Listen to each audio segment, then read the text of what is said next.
दरम्यान कुर्ल्याच्या बर्वे मार्गावर जिथे हा अपघात घडलेला आहे तिथला रस्ता एकदम अरुंद असून गाड्या अर्ध्या रस्त्यावर येऊन हा रस्ता आता व्यापला गेलेला आहे। नेमकी रस्त्याची काय परिस्थिती आहे याचा आढावा सुद्धा जुई जाधव यांनी घेतलाय, पाहूयात। कुर्ल्या पश्चिमचा हा एसजी बर्वे मार्ग आहे जिथे काल एका भरधाव वेगात येणाऱ्या बसने जवळपास 7 जणांचा जीव घेतला। हा तोच रस्ता आहे। हा रस्ता थेट कुर्ला रेल्वे स्टेशनकडे जातो पश्चिमच्या दिशेने। जर आपण संपूर्ण रस्ता पाहिला तर हा रस्ता अत्यंत अरुंद आहे। जरी दोन्ही बाजूंच्या वाहनं ये जा करतात या रस्त्यावरून तरी दोन्ही बाजूंनी पार्किंग केलेलं आहे। त्यामुळे एक खूप छोटा मार्ग जो आहे तो आपल्याला इथे पाहायला मिळतोय।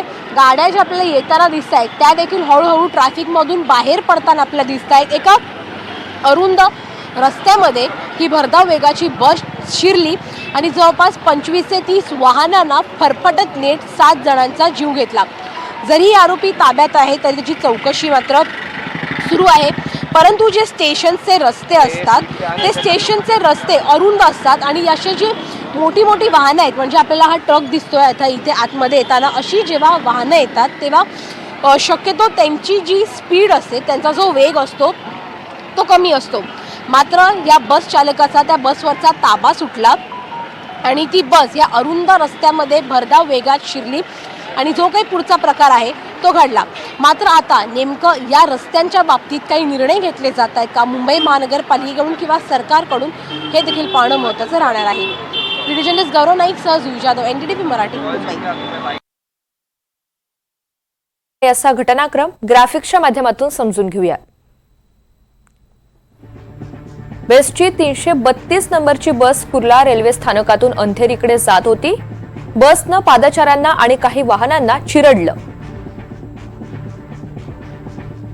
बसमध्ये जवळपास 60 प्रवासी होते। बस रहिवासी इमारतीमधील भिंतीवर जाऊन धडकली आणि त्या ठिकाणी थांबली।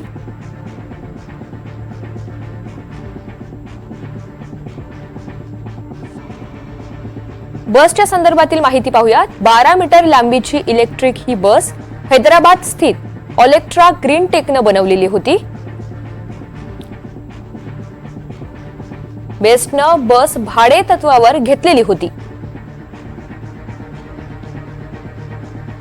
बस चालक नियुक्त करणारी संस्था ही खासगी बस केवळ 3 महिन्यांपूर्वीच बेस्टच्या ताफ्यात आणण्यात आलेली होती अशी माहिती समोर येते। 20 ऑगस्ट रोजी EVEY ट्रान्स नावाच्या कंपनीच्या नावावर याची नोंदणी आहे।